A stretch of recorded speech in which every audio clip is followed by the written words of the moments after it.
నమస్తే. నేను మీ కుప్ప పద్మిని. ఇన్నాళ్ళు మీ సపోర్ట్‌ని నాకందిస్తూ, మీ ప్రేమని నాకందిస్తున్న ప్రతి ఒక్కరికి కృతజ్ఞతలు. ఇప్పుడు చూడబోతున్న ఈ వీడియో కూడా ఖచ్చితంగా మీకు ఉపయోగపడుతుంది.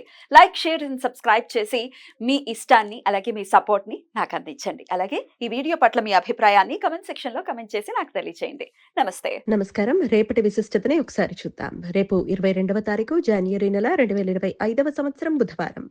శ్రీ క్రోధినామ సంవత్సరం ఉత్తరాయణం హేమంత ఋతువు ఉత్తరాషాఢ కార్తె. రేపు పుష్యమాస బహుళపక్ష అష్టమి తిథి మధ్యాహ్నం 3:18 వరకు, తదుపరి నవమి తిథి.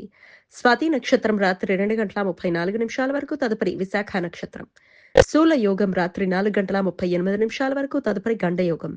కౌలవ కరణం మధ్యాహ్నం 3:18 వరకు, తదుపరి తైతల కరణం రాత్రి తెల్లవారుజామున 4:31 వరకు ఉంటాయి. సూర్యుడు మకర రాశిలో ఉత్తరాషాఢ నక్షత్రంలో సంచరిస్తున్నాడు. చంద్రుడు తులారాశిలో సంచరిస్తాడు. నక్షత్ర వర్జం తెల్లవారుజామున 5:44 నుండి ఉదయం 7:42 వరకు. అమృతకాలం సాయంత్రం 4:41 నుండి 6:29 వరకు.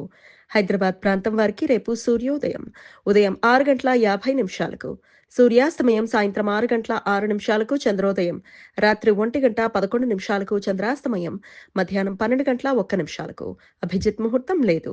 దుర్ముహూర్తం మధ్యాహ్నం 12:05 నుండి 12:50 వరకు. రాహుకాలం మధ్యాహ్నం 12:28 నుండి 1:52 వరకు. గుళిక కాలం ఉదయం 11:03 నుండి మధ్యాహ్నం 12:28 వరకు.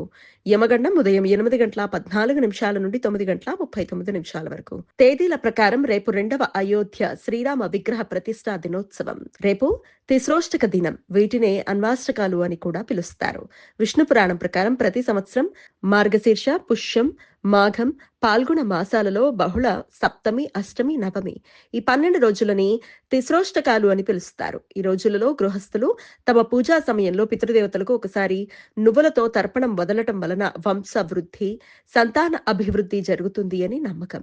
వ్యతిపాత పర్వకాలం, వ్యతిపాత మహాపాతకాలం రేపు రాత్రి 11:35 నుండి రాత్రి 4:55 వరకు ఉంటుంది.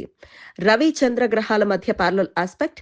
రవి చంద్ర గ్రహ క్రాంతులు దక్షిణం వైపు ఒకే 19:28 చేరుకోవడంతో రేపు రాత్రి 2:15 ఇది ఏర్పడుతుంది. మహాపాత కాలాల్లో ఉపాసనా మంత్రాలు జపించటానికి, అనుష్ఠానాలు చేయటానికి, ధ్యానం చేయటానికి, నూతన మంత్రోపదేశం తీసుకోవటానికి అత్యంత అనుకూలం. ఈ సమయంలో చేసే అనుష్ఠానాలు, ఉపాసనా మంత్ర జపాలు లక్షల సూర్యగ్రహణాల సమయంలో ఆచరించినంత ఫలితాన్ని ఇస్తాయి. ఈ సమయం శుభకార్యాలకు అనుకూలం కాదు.